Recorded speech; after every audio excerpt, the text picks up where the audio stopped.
Friends, welcome to my YouTube channel Samagra Gyan. क्या है नई शिक्षा नीति 2020? आज हम इस विषय पर विस्तृत में चर्चा करेंगे और जानेंगे कि नई शिक्षा नीति में हमारे लिए खास काम की बातें क्या होंगी। ये वीडियो आपके लिए बहुत फ़ायदेमंद होने जा रहा है, पेरेंट्स के लिए, शिक्षकों के लिए और शिक्षा से जुड़े सभी लोगों के लिए। इस वीडियो में हमने पूरी जानकारी को विस्तृत रूप में रखा है, लेकिन उससे पहले मेरे चैनल को सब्सक्राइब करें, लाइक करें और प्रेस द बेल आइकॉन और ज़्यादा शेयर करें।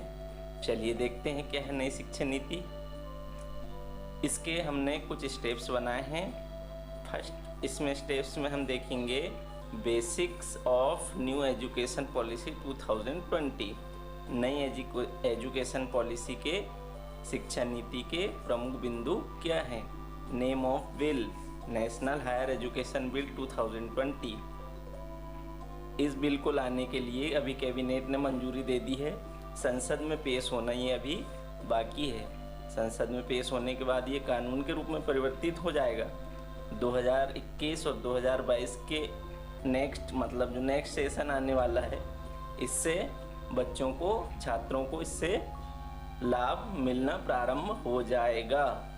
इस नीति का कैरिकुलम NCERT द्वारा तैयार किया जाएगा।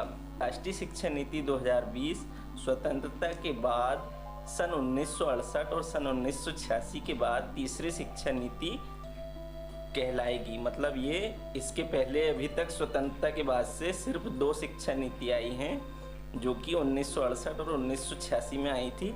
अब ये 2020 की शिक्षा नीति तीसरी शिक्षा नीति कहलाएगी। 34 वर्षों के बाद शिक्षा में एक बड़ा बदलाव आने जा रहा है। इस नीति पर देश के कोने कोने से बड़े बड़े शिक्षाविदों और विशेषज्ञों की राय ली गई है और हर वर्ग के लोगों को इसकी राय में शामिल किया गया है। और ऐसा माना जा रहा है कि इतिहास में पहली बार किसी बिल को लाने के लिए इतना बड़े स्तर पर लोगों की राय ली गई है। इस नीति के लागू होने के साथ ही मानव संसाधन विकास मंत्रालय का नाम बदलकर अब शिक्षा मंत्रालय हो जाएगा। देश के तमाम छात्रों, उनके माता पिता, अभिभावकों के जीवन में ये एक बड़ा बदलाव लाने वाला है। शिक्षा पर सरकारी खर्च 4.43% से बढ़कर GDP का 6% तक करने का लक्ष्य कर दिया गया है। कहा जाता है कि किसी देश को बदलने के लिए उस देश की शिक्षा को बदलना जरूरी है।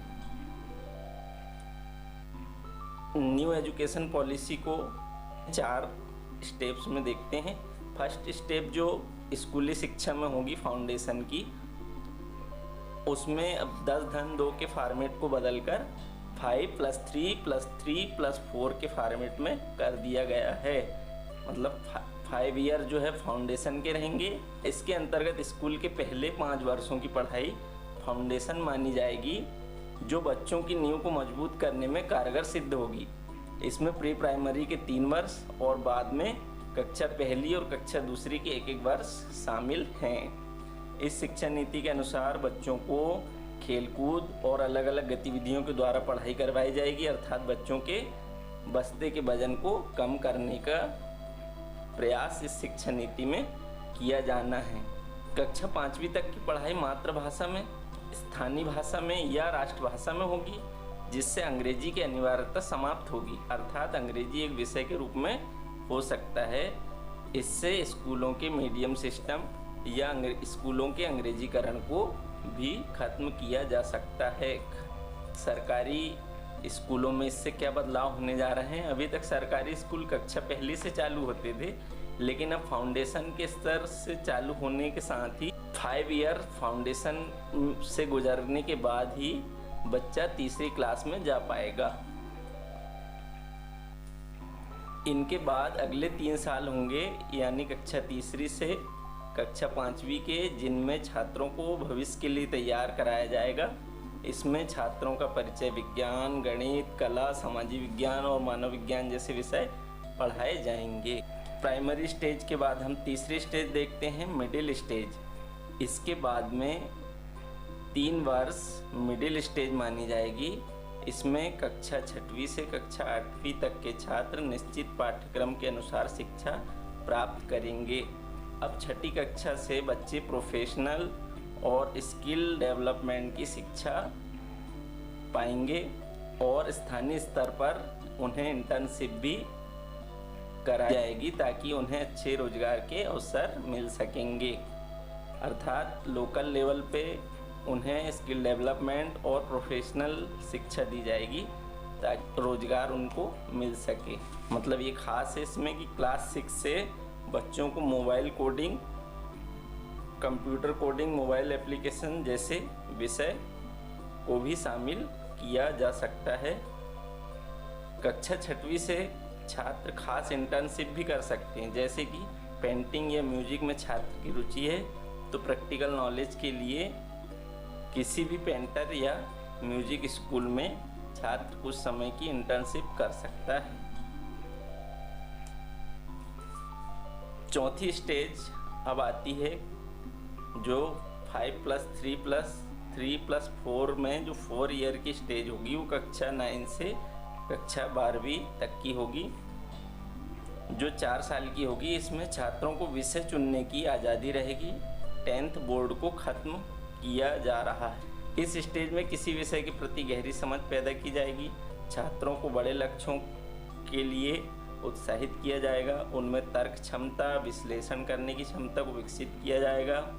इस नीति का सबसे महत्वपूर्ण विषय यह है कि स्कूलों में अब स्ट्रीम सिस्टम खत्म होगा। जैसे कि आर्ट्स का कोई छात्र विज्ञान पढ़ना चाहता है तो वह पढ़ सकता है। स्ट्रीम सिस्टम मतलब हम biology stream, arts stream, maths stream ऐसे 11th से स्ट्रीम छात्र लेता था, लेकिन अब स्ट्रीम सिस्टम खत्म होने के बाद से कोई भी छात्र जैसे आर्ट्स स्ट्रीम का है तो वो साइंस स्ट्रीम की भी पढ़ाई साथ में कर सकता है या उसका कोई सब्जेक्ट साथ में प्लस करके पढ़ाई कर सकता है। कक्षा 9वीं से कक्षा 12वीं की परीक्षाएं सेमेस्टर सिस्टम को फॉलो करेंगी और मार्कशीट दोनों सेमेस्टर के अंकों के आधार पर बनेगी। सेमेस्टर सिस्टम 9वीं से 12वीं तक स्टार्ट होने वाला है। अर्थात आप समझ जाइए कि आपको पूरे साल भर छात्रों को पढ़ाई करना पड़ेगा। मतलब हर 6 महीने में एग्ज़ाम होंगे और दोनों 6 मंथ के सेमेस्टर के मार्क्स से फाइनल मार्कशीट आपकी 1 वर्ष की बनेगी। हायर एजुकेशन की हम बात करें, हायर एजुकेशन में छात्र कॉलेज में एडमिशन के लिए कैट के एग्ज़ाम दे पाएंगे। अर्थात किसी छात्र को कक्षा 12वीं में यदि कम अंक भी मिले हैं तो कैट में ज़्यादा अंक प्राप्त करके वो जिसमें उसकी रुचि है वो विषय या कॉलेज को ले सकता है ना।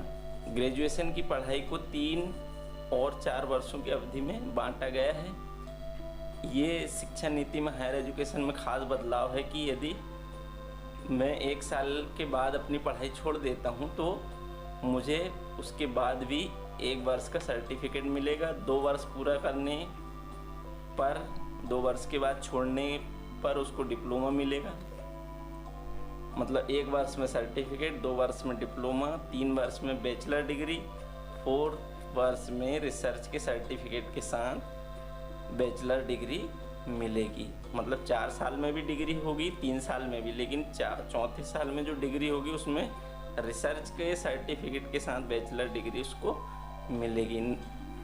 नई शिक्षा नीति में हायर एजुकेशन में अभी तक जो हम पढ़ाई कर रहे थे उसमें पोस्ट ग्रेजुएशन के बाद एमफिल करना पड़ता था, फिर एमफिल के बाद पीएचडी कर पाते थे, लेकिन अब सीधे पोस्ट ग्रेजुएशन के बाद पीएचडी डायरेक्ट आप कर सकते हैं। एमफिल करने की कोई आवश्यकता नहीं है। इसके अलावा multi entry, multi exit system भी हायर एजुकेशन में लागू होगा, जिससे छात्र अलग अलग विषयों की पढ़ाई कर सकेंगे। जैसे इंजीनियरिंग का छात्र केमिस्ट्री का कोई सब्जेक्ट लेके पढ़ना चाह रहा है तो वो पढ़ सकता है। यूजीसी, एनसीटीई, एआईसीटीई जैसी संस्थाओं खत्म होंगी और बनेगी एक नई रेगुलेटरी बॉडी।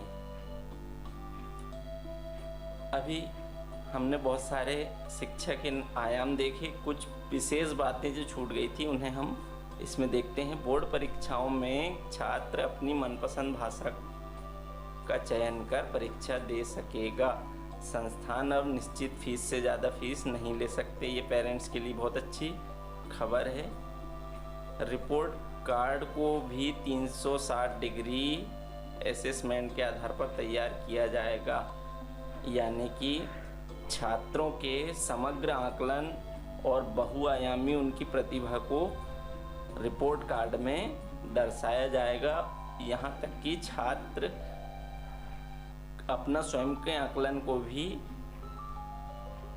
उस रिपोर्ट कार्ड में दर्शा सकता है।